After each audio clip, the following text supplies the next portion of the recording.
my intent was to preserve VMI, protect VMI, make sure that the school would not be damaged, both with its public reputation and the experience that the cadets would have here. And I am hopeful that going forward, if I'm elected as Lieutenant Governor, I can continue that in an affirming way, in a positive way.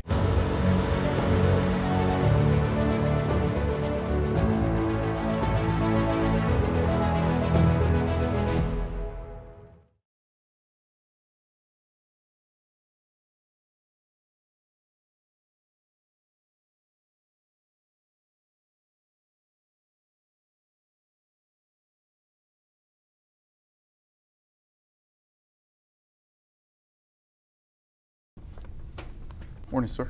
Good morning. We have a few questions here for you, and we wanted to start off talking about the Virginia Military Institute as it pertains to you. What is your history of engagement with VMI?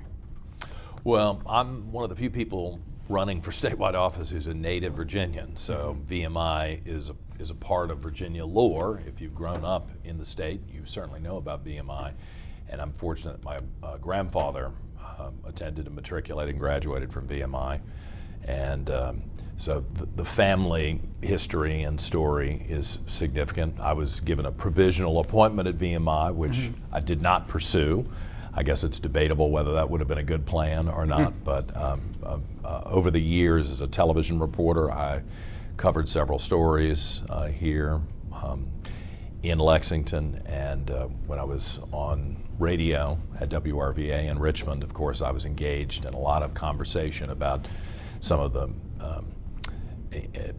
turmoil that surrounded the Institute in recent years. And I found myself at odds with the governor at the time, the Democrat governor, Ralph Northam, a graduate of VMI, ironically enough, and a number of the officials here. And I've tried to stress when I was engaged in that unpleasant conversation that my intent was to preserve VMI, protect VMI, make sure that the school would not be damaged, both with its public reputation and the experience that the cadets would have here. And I am hopeful that going forward, if I'm elected as Lieutenant Governor, I can continue that in an affirming way, in a positive way. I think that you've got a number of people who are a part of the state of Virginia and governance of the state who have contempt for all things that are old in Virginia. They see nefarious motives in keeping those institutions alive, and that influences the way they deal with conflict. They're trying to do damage, and I assure everybody I'm not trying to do damage. I'm trying to, of course, modernize where it's appropriate, but hold on to the best traditions and the core foundational principles of what I think has been an important part of Virginia history for a long, long time. Yes, sir. With other candidates focusing on larger universities like UVA or ignoring campus visits, why did you personally take the time to come to such a small school as VMI, attending the BOV meeting this week, and what would you say to your opponent in response to her not agreeing to an interview with the cadet?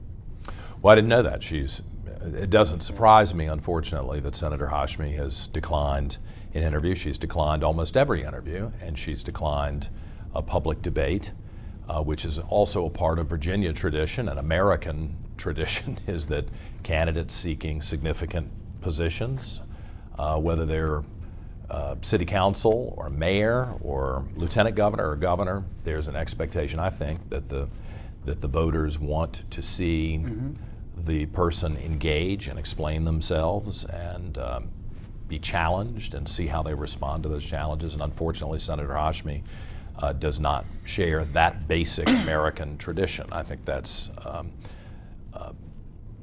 just one example of where she's out of alignment with where most Virginians are.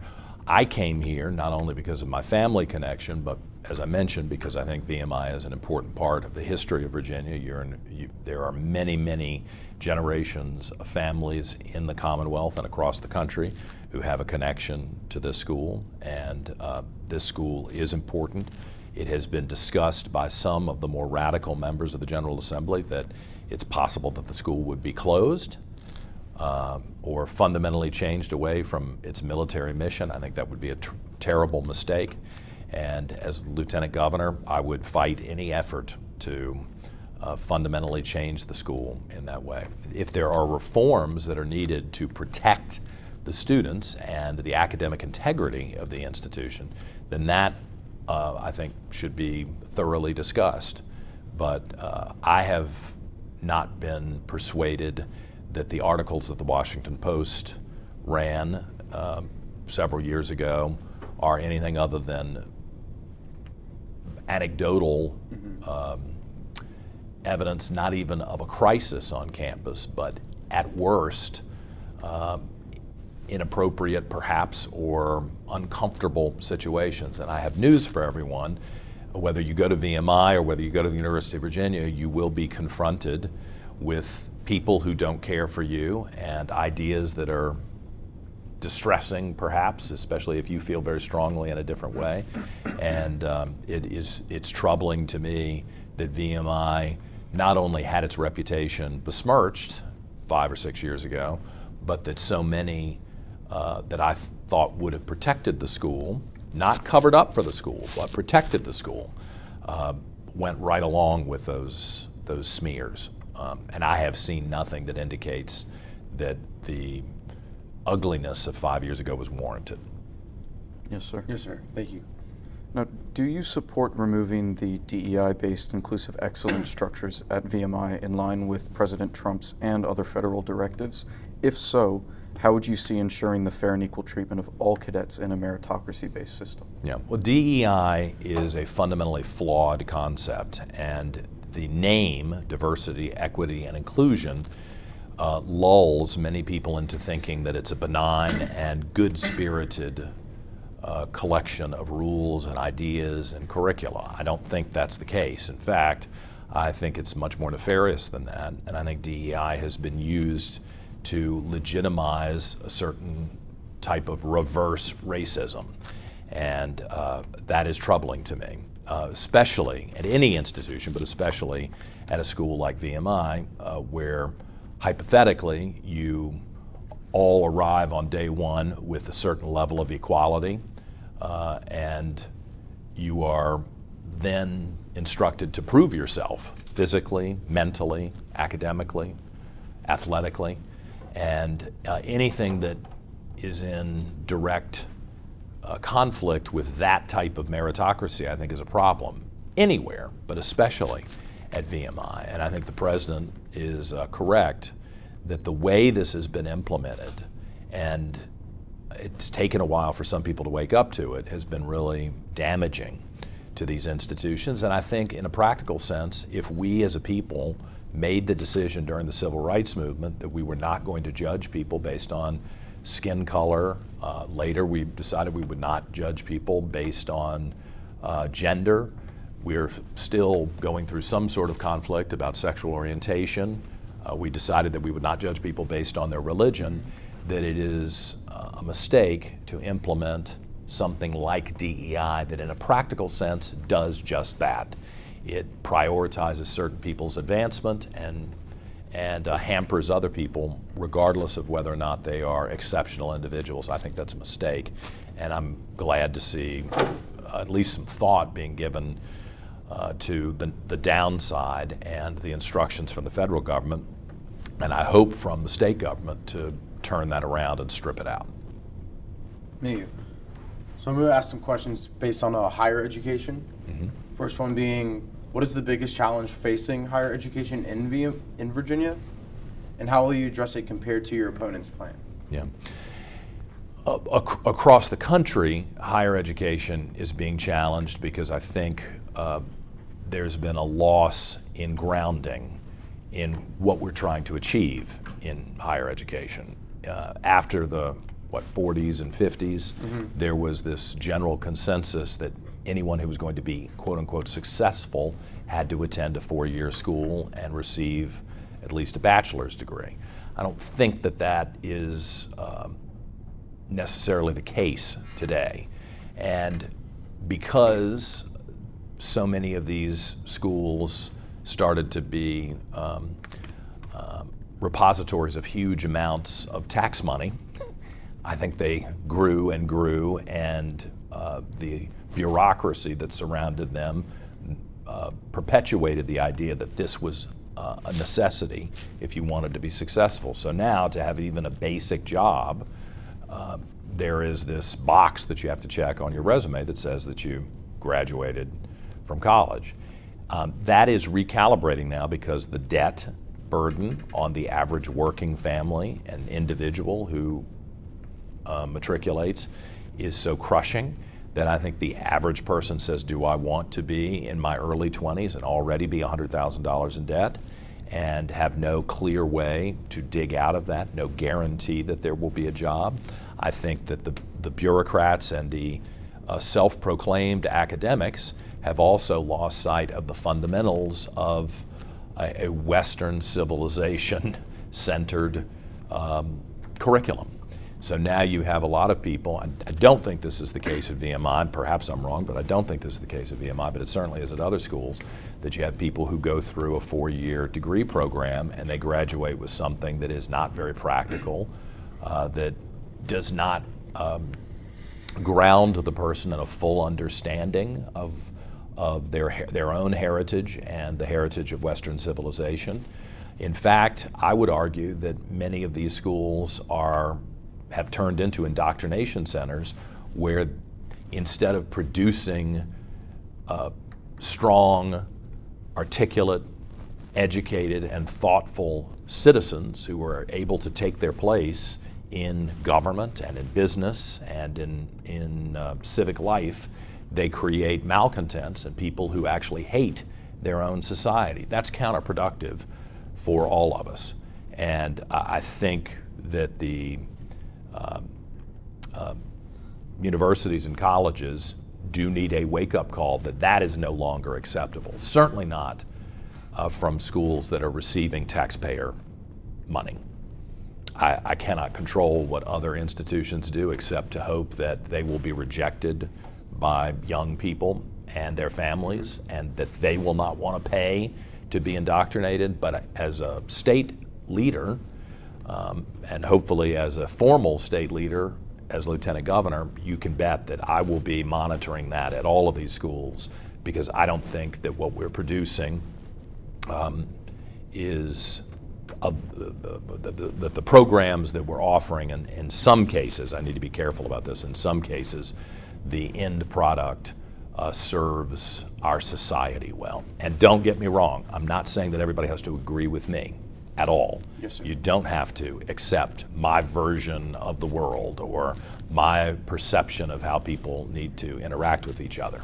There's no mandate from me, but I can objectively look and say, are we producing masses of people who are as successful as previous generations and want to build the society, or are we creating people who are very angry and upset and feel like they are the heirs to something that deserves to be thrown away? One, I think, is very helpful and offers hope for the future and prosperity for the individuals in their own time, and the other is really damaging. Yes, sir. Thank you very much. My next question is, the assassination of Charlie Kirk provoked a strong and often divided response from across the political spectrum, including some of your own supporters.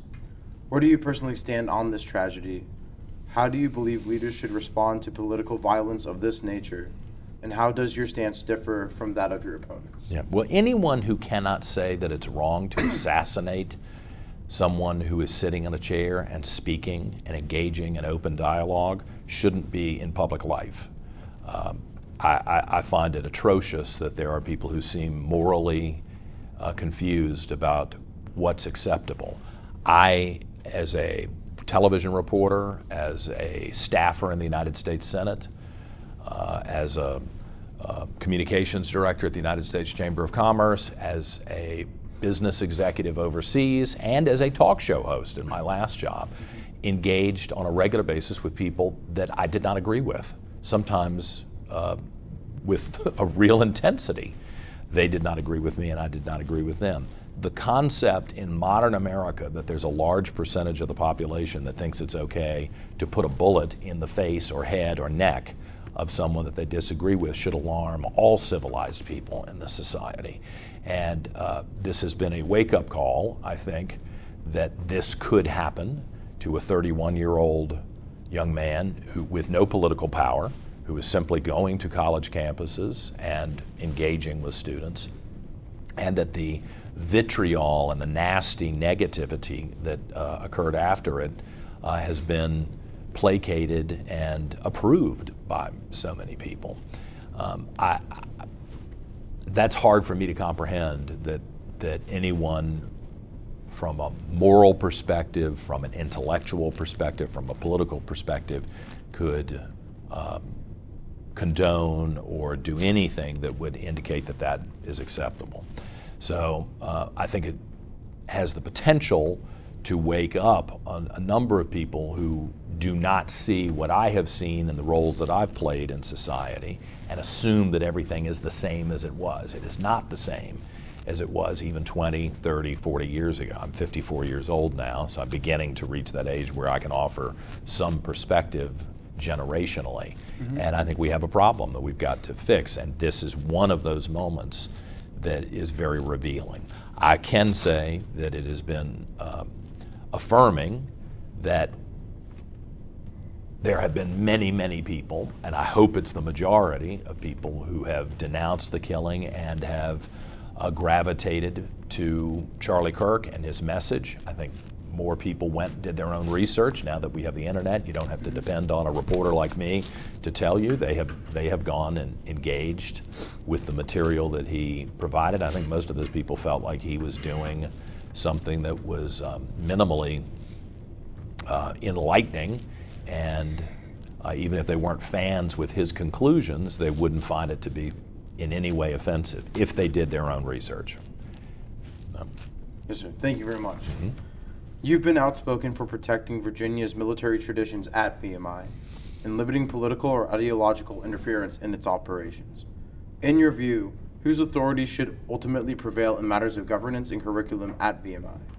The General Assembly, the Governor as Commander, or the Department of Defense?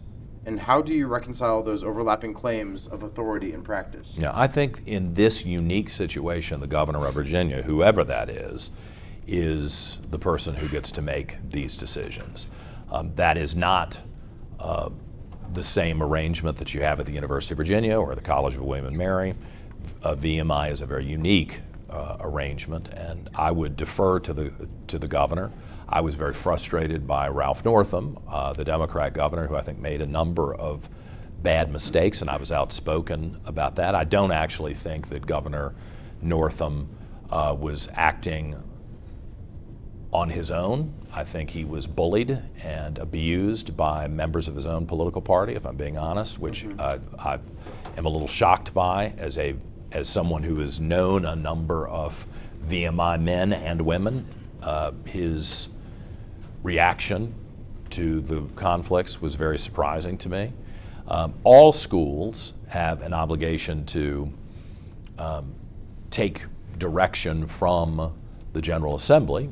You know, the General Assembly does confirm the governor's appointments to the boards, and I think that's a significant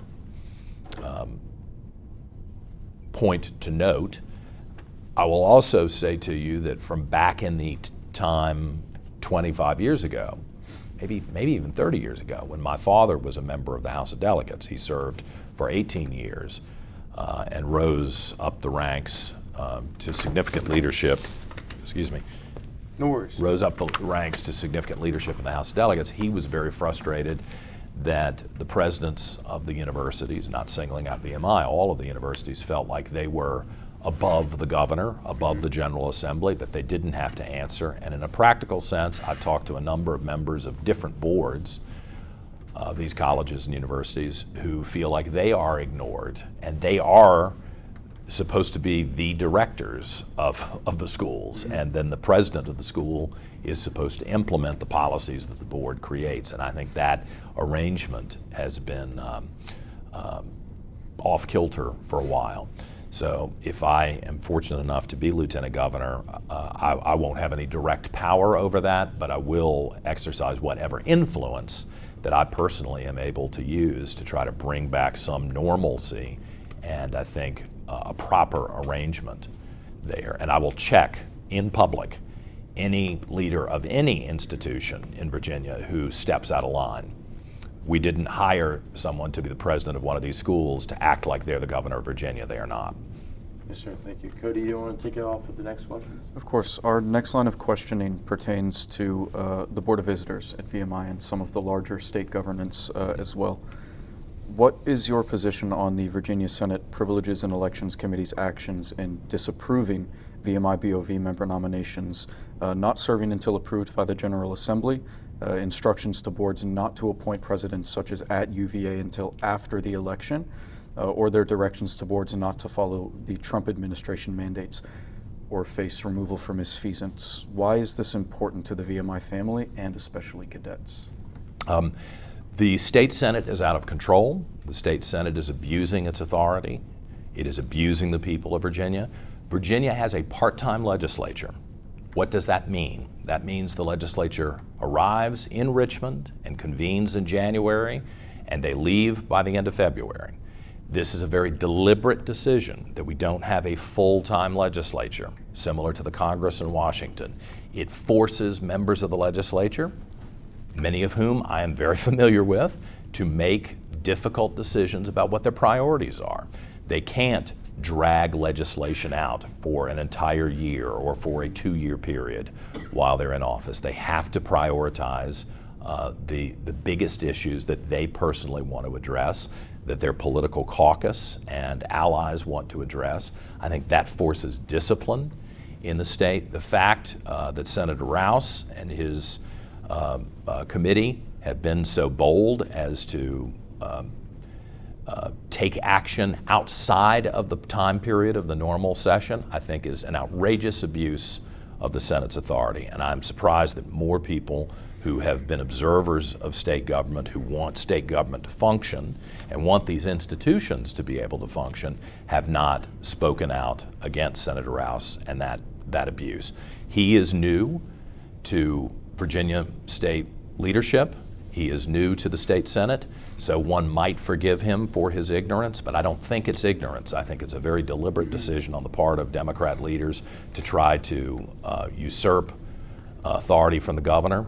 I'm disappointed, quite frankly, that the governor has not made a larger issue of it because Governor Youngkin will be gone in a few months, and whoever is governor going forward will have to deal with an emboldened and inappropriate precedent in this General Assembly. I think that should be stopped. And I say that whether it's a Democrat governor or a Republican governor. Doesn't have to be a governor of my party. Whoever the governor of Virginia is should be able to make these appointments, and then at the appropriate time, the Senate determines whether or not they will confirm these individuals. But the key phrase there is at the appropriate time. The General Assembly is not in session throughout the year, and I find it outrageous that they are being as aggressive as they can be. That should be met with condemnation from state leaders, and I'm prepared to do that. In addition, the Senate Democratic leadership said that after President Trump was inaugurated, and this pertains to the refusal to approve BOV members, as well as statements that they would replace and completely rewrite the board appointment process, it was stated, as I said, after President Trump was inaugurated, the law does not apply, the rules do not apply, the Constitution does not apply. What is your reaction, and how would you respond to your opponent, since she serves on that committee, as well as her party on that issue? Yeah. I think the Democrat Party is trying to flex muscles that they're not, that they don't have. And I think that Republicans are going to have to try to find common ground and walk this back with them, or they'll have to be hyper-aggressive in the courts and adjudicate this. Notice that I never advocate a physical conflict in the streets or at the Capitol. I think these things have to be negotiated and navigated. But it stands out to me that the leaders of the Senate, who have been in office for many years, in some cases decades, they know they are abusing the system here. And I would say to anyone who's in elected office, if your hatred for one person, whether it's Donald Trump or whether it's Joe Biden or whether it's Ralph Northam, who I did not care for, I'll be honest with you, or Glenn Youngkin, who I did vote for and do support, if your hatred for any individual prompts you to make unique decisions that are outside of what the decisions you've made in the past, you should check yourself. You should check yourself. And that is not happening at the Capitol right now. There are a lot of people who feel very emboldened, and I think it is almost borderline a mental, an inappropriate mental zealousness, if not a mental illness, that we've lost objectivity. And I intend to be someone who will force that back into the discussion. I think some of these things, by the nature of what's being said in public, it reveals that these are not honest decisions grounded in objectivity, and they need to be. Yes, sir. Thank you. Thank you. Richie? This next line of questions will deal with resistance and demonstrations. Mm-hmm. Your opponent appeared at least one rally with a Palestinian flag and supports the Palestinian movement. What is your stance on Israel-Palestine and her support for Palestine? And why is it important to the voters? Yeah. I don't know why anyone cares what Senator Hashmi thinks about foreign affairs. Mm-hmm. Senator Hashmi is a state senator, and she should focus on Virginia. And I would, as someone who has traveled extensively and done business around the world, I've been in 113 countries around the world. I have navigated the Middle East in particular when I was Director of International Development for a major government relations and public relations firm based in Washington. I would admonish anyone at the Virginia State Capitol not to bring the most traumatic and turbulent conflicts on the other side of the Atlantic Ocean onto the soil of Virginia. We all have strong feelings about a variety of issues. And fortunately, if you're an elected official in Virginia, you have a very robust menu of items that you need to address and you are responsible for. Senator Hashmi is not responsible for anything in Israel or in Gaza. She is not responsible for the war. I have no reason to believe that she would even be able to navigate any of that. I think she is out of line for using her office to promote one side or the other. I think she betrayed the Jewish students in this state who were clearly being abused, bullied, in some cases physically mistreated on our campuses. And as the chairwoman of the Education Committee, when she held a hearing to discuss that issue, she neglected, and I think it was deliberate, to include Jews in the conversation. And then when her Republican colleagues, who have just as much standing as she does to offer comment on these issues, when they objected, she shut them down and refused to let them speak. I've rarely seen such callous, arrogant behavior from a state leader in Virginia. And I have no problem calling it out. The people of Virginia should remember that. That is her true attitude. She is not bipartisan. She is not interested in being fair. And unfortunately for her, she has revealed an ugly, nasty side that I think if you are a Jewish citizen in Virginia, and certainly if you are a Jewish student in Virginia, you should be very worried about her being in any leadership position. I do not think that she will treat these people fairly. By contrast, you have someone like me who is a Christian, who speaks frequently about my Christian faith, who lived in the Middle East, and who during this campaign has reached out to Jewish leaders and to Muslim leaders, spending time in the mosques in Northern Virginia, sitting down for hours in conversation with people who I know do not agree with me on many issues, the imams, the leaders of those mosques. I don't think that you will find that Senator Hashmi has demonstrated in her role as a senator or in her efforts to campaign for this next position, that she can claim that she will be a fair arbiter of the conflicts that do wind up here. But my goal will be for us to live a peaceful, prosperous, and successful life in the Commonwealth of Virginia and not import conflict from overseas. With what happened on October 7th, 2 years ago, for her to continue to stand with or advocate for individuals who have constantly thrown their lot with Hamas, this terrorist organization, I think is despicable. And I hope that anyone who's actually paid attention to foreign affairs would say, A, this is not in your purview, it's not your responsibility, and B, you are making a mistake by dragging Virginia into it. Other than that, I really wouldn't have a comment about that. I'm not running to be Secretary of State or a member of the Foreign Relations Committee in the United States Senate, where my previous boss was a person who had a vote and could speak on those issues. I think all of us need to check ourselves and make sure we're focused on what we have an obligation to do. And quite frankly, Senator Hashmi and her party have failed the people of Virginia, and this is one reason why they're always distracted by other issues instead of the things they should be focused on. Going back to Virginia, was Richmond's 2020 unrest a reckoning or lawlessness? How do you compare it to what occurred on January 6th? Yeah, 2020 was absolutely lawlessness. All of us have to obey the law. I am frequently, as you could tell from this interview, offended and angry and disturbed by the decisions and actions of other people, whether they're elected officials or whether they're average citizens. Mature people should advocate adjudication of those conflicts in the courts. They should admonish those who take to the streets and bring it upon themselves to be the judge, jury, and executioner, to hold back and not do that.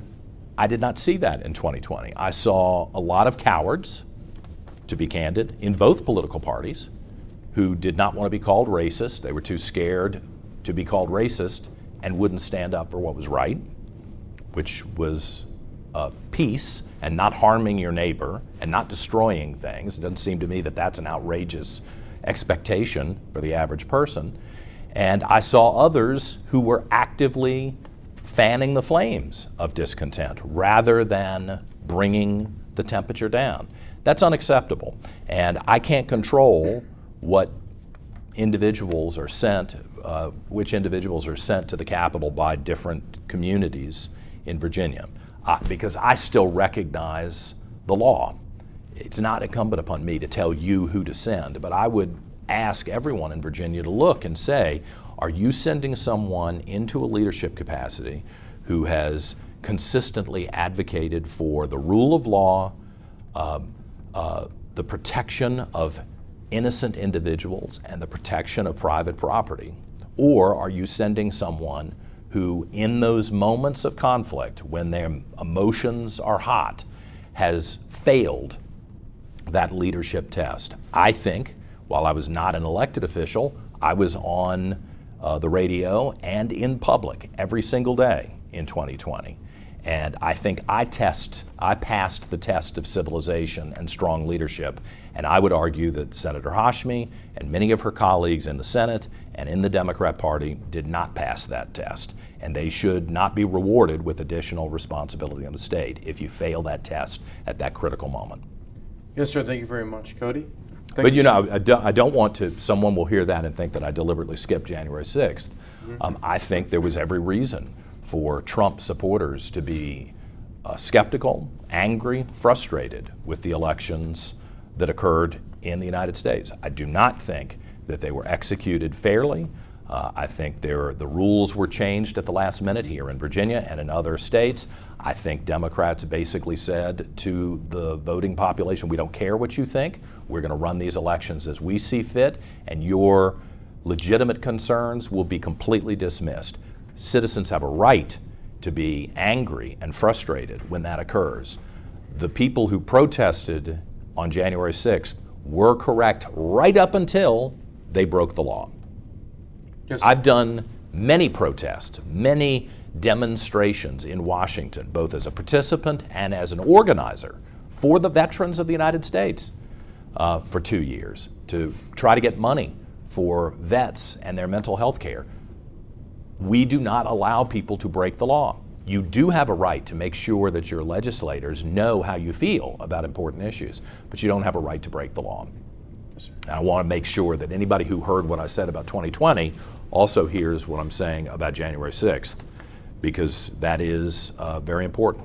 It's fine with me. You don't even have to agree with me. If you feel angry about something, you have a right to express yourself within the confines of the law. And I certainly, as an educated man and as a decent person who doesn't want to harm others, I would appreciate an intellectual argument and conversation rather than a mob action. And I think one party in America tries to encourage mob action, and unfortunately they have been successful with that. My desire is to stop their success. Not to silence them, but to stop their success by using mob action. It's unacceptable. Yes, sir. Yes, sir. Next line of questioning pertains to freedom of speech, particularly at VMI. As a founder of the Virginia Council, you advocated for free speech and viewpoint diversity, and you also have extensive experience with VMI's issues pertaining to free speech and actions regarding the Cadet and its supporters over the past 4 years. What message on these issues do you have for the new administration, and what actions are you prepared to take if elected on these issues? Well, clearly, as cadets, you have a different relationship with your school than an undergraduate at the University of Virginia or at the College of William and Mary. I concede that. The nature of your engagement here and your existence here is different than the average college student. So let's be clear, there are different rules and parameters for what you are allowed to do and not do. My concern over the last several years has been watching institutions, publications that my observation is that they're very legitimate, they're very thoughtful, they are curated, they are exactly what you would want engagement to be in any school, but especially a military school, and that those institutions have been suppressed, and the participants who wanted to be a part of those institutions have been oppressed. And I have a problem with that. I don't think that is right. I can handle, as an elected official or as an individual citizen, and I think if I were in a leadership position here, I would be open to criticism and comment from anyone on this post if it was presented in a thoughtful way and in the appropriate manner at the appropriate time. And it appears to me from the outside that there has been a very draconian attitude of there will be no discussion or dissension of any kind, and I think that's kind of counter to the best interest of VMI and to the state. In fact, I would argue that VMI, with its unique situation in Virginia and its unique history, should be teaching the cadets how to disagree in a responsible, academic, intellectual, and thoughtful way. And I would hope they would do that on all of the campuses. It doesn't appear that that's the case. In fact, I've had several arguments with people at UVA who have shared with me that they think that public action that is disruptive to others is a part of the American tradition. It is a part of the American tradition when we're about to go to war. I do not want us to go to war. I don't want another revolution. I don't want another civil war. I don't want 500,000 dead people. I don't want neighbors slaughtering each other. So it seems to me if you don't want to have that brutal, deadly conflict, which candidly we appear to be on the brink of diving into, then we should allow people to express themselves in a thoughtful, deliberate way that does not disrupt the lives of other people. It appears to me that there are cadets here who have tried to do that, and that has been suppressed. I'm concerned about that. Yes, sir. This one's going to be about a possible debate commitment. This will be a short. This will be a short answer. Short answer, yes, sir. Will you commit to participating in at least one televised debate in one town hall with Senator Hashmi before early voting if the Cadet or some other neutral party sponsors it? Yep. I have volunteered to do 10 televised debates across the state. I made that commitment on the day that I became the Republican nominee. I reiterate it again today, even with the very short window between now and Election Day. And voting has already started. At the time of this taping, voting in Virginia has already started, this ridiculous 45-day period where some people vote at the beginning of the period with one understanding of the candidates, and then who knows what we find out and where we are on November 4th. So we have different people voting at different times with different understandings. Certainly if we were to have a debate, I think I would acquit myself very well in front of the public, and I would expect that there'd be a lot of people who have voted for Senator Hashmi who would regret their vote and would try to, would want to change their vote to me. So yes, I will commit to any kind of joint appearance, and it doesn't have to be moderated by someone that I approve of. I believe that if you are going to run for statewide office in Virginia, you have an obligation to stand up and speak to the citizens, and I appreciate that you have extended invitations for Senator Hashmi and for me to appear. I'm willing to accept that, but unfortunately it does appear to me that Senator Hashmi has no intention of engaging in the normal debate process in the democracy that Democrats claim to care so much about. In fact, we were both extended an invitation to appear on national public radio at American University in Washington, D.C., hardly Hillsdale College or Regent University or Liberty University. I mean, if you wanted to set up an environment in which it was probably geared towards Senator Hashmi, leftist Democrats, and the issues they most care about, that would be it. I accepted it. She did not. Yes, now, I think the voters of Virginia should take a close look at that, and in my opinion, it's a disqualifier. But I certainly hope that it will cause some people who reflexively vote Democrat to pause and reconsider whether this is the type of person that they want in this leadership role. I have been 100% accessible since I announced my run on January 27th. Every day I do public events. When the press calls me, I make myself available. I stand for extended periods of time and talk to reporters, some of whom do not like me or my positions. I know that, but I still feel like I have an obligation to talk to them, and I do that.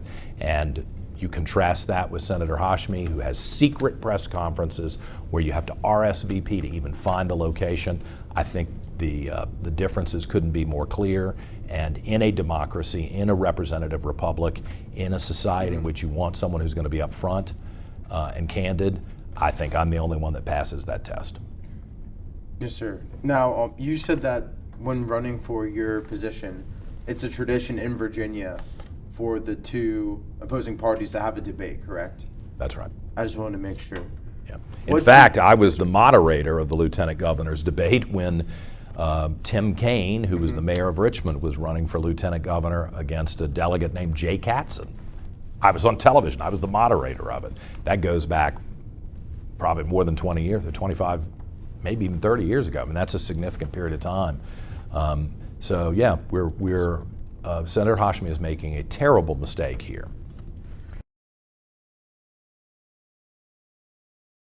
So this is a cross-exam in opponents' positions.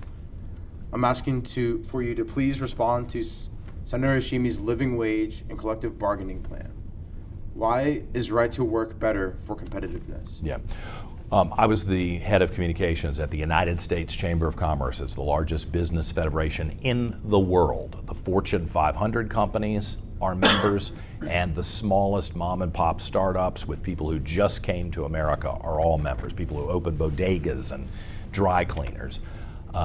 Right to work, the ability of the employee to determine whether they join a union or not, of their own free will, is one of the key things that businesses look at about where they're going to locate and where they will expand their business operations. Right now, Virginia is in competition with Tennessee with North Carolina, with South Carolina, with Georgia, with Virginia, with Texas. We are about to lose that remarkable position that we have held for decades. And even Democrats in previous years said the right to work should not be disrupted. And I don't think Virginia workers want to be forced into a union. No guarantee you're going to agree with the union position on everything. And quite frankly, if you study it, the money that you think you're going to get because a union will negotiate a higher wage for you is generally lost with union dues, which you are then forced to pay. You have no option. So I think the workers in Virginia should be very concerned about this. Collective bargaining, if you think you get bad service when you go to the Division of Motor Vehicles or to any other bureaucracy in Virginia, I don't mean to pick on DMV because I know they're trying very hard, but if people have a reflexive negative response to their engagement with bureaucracies, imagine how bad it's going to be when the government employee doesn't answer to the elected official, doesn't answer to their boss, they answer to a union boss. There will be no accountability in state government or city government, and it will bankrupt a lot of localities who will then have to raise taxes in a dramatic fashion to try to pay for whatever deal collective bargaining comes. Senator Hashmi does not understand that because Senator Hashmi is a poetry teacher. And I don't mean to be rude, but she doesn't know what she's talking about. Mm-hmm. She's worked in universities, and I don't want to impugn that, but that does not make someone prepared to make smart decisions for the state of Virginia about business and how to grow business. In fact, every decision that she makes, every proposal that she's offered, I would argue, would crush Virginia business and thus crush workers and their families. And Virginia voters need to know that. Yes, sir. Thank you very much. My next question is, why is your all-of-the-above energy plan better for reliability and rates? How do you define it? What reforms will you pursue? And how will you keep rates low? Yeah. The Democrat Party has been captured by radical environmental activists and by people who hate the United States. I regret to say that. I wish I didn't feel that that was the case. There is absolutely no legitimate way to believe that solar energy and wind energy and renewables are going to power a modern Virginia. In this room right now, we have a camera running, we have microphones, we've got lights on, we've got air conditioning, it's pretty hot outside. You want to be able to flip on a switch or flip on the AC and make sure that you can I would say enjoy, but facilitate the life that you have inherited. The Democrats, with the very reckless decisions they've been making with energy policy, are making it likely that that won't be the case. That we'll see brownouts and blackouts like you see in Portugal and Spain today. It's very important that we utilize all of the resources we have. Natural gas, clean burning coal. I do think Governor Youngkin has been a leader in the idea of bringing these small modular nuclear reactors online, which can be operated safely. I'm sensitive to that because I grew up during the 3 Mile Island era. I understand that people are worried about it, but having watched the nuclear submarine program for decades, I think that this would solve a lot of our problems. What doesn't solve our problems is restricting the options that we have. And I can tell you, and no one wants to acknowledge that we are in a competitive environment, but we are domestically between other states and internationally. India, China, the other emerging nations which have growing economies, they are not worried about pollution. They should be, but they're not. We have been very responsible, and we should reward our own sense of responsibility with an open mind for how to keep the standard of living high and keep the air clean and the water pure, which I think we can do because of the technological advances that we've made. Don't listen to the Democrats who want you to be subjugated here. And while India and China rise economically to crush us, and then I regret to say, perhaps militarily try to crush us, we must keep up with these other countries and not hamper our own ability to be successful.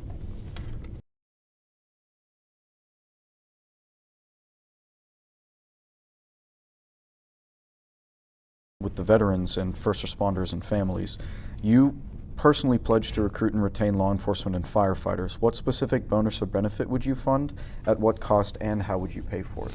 Yeah, we are losing people for a variety of reasons. One is a total sense of disrespect from established leaders in the state. If you're going to put someone in harm's way, and perhaps those of you who are contemplating a military career will have a deeper appreciation of this than the average civilian, if someone's going to order you into a conflict, you would want to know that they actually are looking out for your best interest and not just sacrificing you for political reasons or to make some sort of statement to a rowdy population or crowd.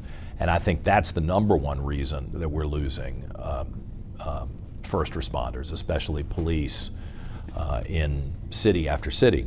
If you check in Richmond, Henrico, Chesterfield, the areas of the state that I live in, they are significantly down in the number of officers that they had budgeted for and that they have an expectation on the streets with the population. So I think we're going to have competitive salaries.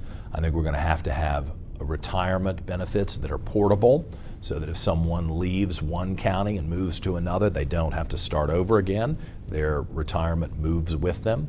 That seems to be a point of contention.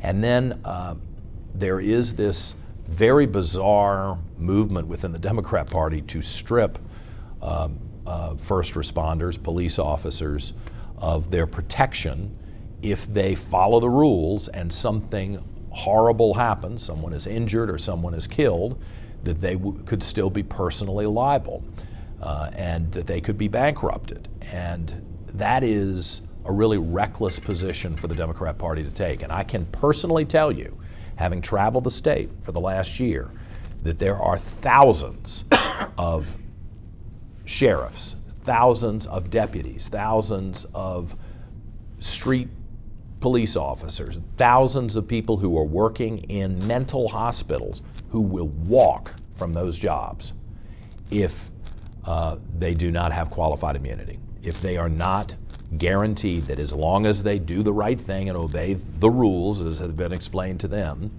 that they cannot be personally destroyed. And I can't blame them for that. And I think the Democrats are setting us up. I hate to say this. Again, I try not to assume that my political adversaries have nefarious plans, but I don't know how to reach another conclusion. Because it's so clear that we will have lawlessness and we will not have police officers and we will not have the ability to maintain law and order in a functional society. And I can't imagine why someone would do something that would guarantee that result if you didn't have a nefarious plan. So that portability, I think, is important. That protection is important. I think we must examine the wages and make sure that they are on par so that there's not this constant churn that's happening now. And the number one thing is having elected officials who will stand up in difficult moments for the people who are sent into harm's way to solve problems, whether that's in the military or whether that's first responders, police officers, and others. Thank you, sir. I've just got a quick question on firearms, and then Richie can move to closing remarks, closing questions. Do you support or oppose the following? And for each, you can answer yes or no and what alternative you'd propose in regards to firearms: background checks, storage laws, red flag laws, an assault weapons ban, as well as a mandatory registration of weapons. No, no, no, no, no. I want to see prosecutors, most of them Democrat prosecutors, in the cities where much of the violence, if not most of the violence, is occurring. I want to see them actually lock up people who have demonstrated that they're going to use those firearms to do harm, illegal harm, to their neighbors. Right now, that's not happening. So it shouldn't be a surprise to anyone in the state that we are seeing individuals who are recidivists, who commit violent crimes against family members, against strangers, and their charges are reduced, they are not fully prosecuted, and they come back to commit crime again. And I will tell everyone who's listening, if you put me in a leadership position, no matter what it is, whether it's principal of a school or whether it's lieutenant governor of Virginia, governor of Virginia, whatever it is, I am going to stand up for the people who are doing the right thing. I'm not going to punish them for the bad behavior of the people who are committing the violation. And we have it all wrong right now. And the Democrats are leading this supposedly empathetic movement of restorative justice, which is actually creating more victims in society. Jason Miyares, who is seeking re-election as Attorney General, makes a very good point as he travels around the state. And everyone needs to hear this. The Democrats in 2020 and 2021 passed legislation that would release violent criminals from prison early, based on calculated good time served in the prisons. Do you know there are 53 dead Virginians now who've been murdered by people who were released early? That did not have to happen. And I'm constantly lectured by people who say if we could save one life, we should slow down to 20 miles an hour on the highway, we should do this, we should do that. What we should do is hold people accountable for their bad behavior and punish them severely and send a message to everyone in the society, myself included, you are not allowed to behave this way. And if you do, if you harm or murder someone, you're going to pay a severe price, and there will be no escaping it. That's the message that people need to hear. And that is my observation around the world, is that's the only thing that works to create a stable, peaceful society. And it's very frustrating to me that the Democrats continue to roll, I think, good people with nice instincts who want to be decent into making decisions that harm themselves and their own society and their own family. That's got to stop. Sure. Closing question. The Commonwealth of Virginia is unique in that the governor, lieutenant governor, and attorney general are all elected separately, and so the parties could share control among those three positions. While you would obviously prefer to have all members of your party win in November, there is a wide gap between the Republican candidates trailing her opponent, while your race is within the margin of error. Why should voters vote for you regardless of who they support for the other positions, and what specifically can you do as lieutenant governor in a divided administration to fulfill your promises? Yeah. Well, we all have to run separate campaigns. We all present ourselves as individuals with our own backgrounds to be judged and to seek the vote of the individual citizen. That's what I'm doing. And I hope that by sitting with you for an hour and allowing people to hear my unscripted response to questions that I was unfamiliar with, that there will be a general confidence that I'm the type of responsible, reasonable, and fair-minded person that you would want at the Capitol making difficult decisions on your behalf. I hope that I have proven that with my work ethic over the last several months, with my desire to reach out to people who do not normally vote for Republican candidates and hear them and listen to them and engage with them. That does not happen frequently in modern politics, but I'm trying to bring that mindset back. Of course, I voted for Winsome to be governor. I voted for Jason Miyares to be attorney general. I will be voting for Republicans from governor all the way to dog catcher, because I generally believe that the conservative principles that Republicans advocate are the best principles for a stable and successful society. However, I am aware that I don't get to make those decisions. The voters get to make the decisions, and they could very easily choose to mix up the parties that will be in power at the Capitol. This is another difference between me and others. I accept and respect the will of the voters. If I am sent as lieutenant governor and there are Democrats that I must work with, whether it's in the governor's office or whether it's in the state Senate, the House of Delegates, I will do that, because that is the job that I have been tasked with. And I have respect for the system that we have created, where you have an obligation to work with the people who were sent by different areas of the state. Clearly, people in Northern Virginia have a different perspective on many of these issues that I've espoused today than the positions that I have articulated. I disagree, but I will respect that they will send someone who will advocate for them. And I will work with those people. And I hope that if you have watched me closely over the last several months, I have tried to take symbolic action and definitive action to demonstrate that that is my real mindset. That's not a political line. Just the other day, We started early voting. Former Congresswoman Spanberger was in the same voting place as I was. We both live in the same county. I made a point of going over and shaking hands with her and speaking to her. It was not a heavy conversation, but it was an effort on my part to show that I have respect for my opponents. If you've ever been an athlete, most athletes are taught to have respect for their opponents. You shake hands before the match, you shake hands after the match, even if you're really angry that you have been defeated or you have disdain for the person. You show that basic respect. That's how I was raised. That's how I will conduct myself at the Capitol. Don't get me wrong, if there needs to be a fight, I am prepared for the fight. But I would always like to start with finding commonality and showing respect for other people. And I hope that that will matter to Virginians. I don't think my opponent could say the same thing. I think you're going to find as we head towards Election Day that they're going to be a very unique group of people who are going to break away from their own traditions and step aside from their own party.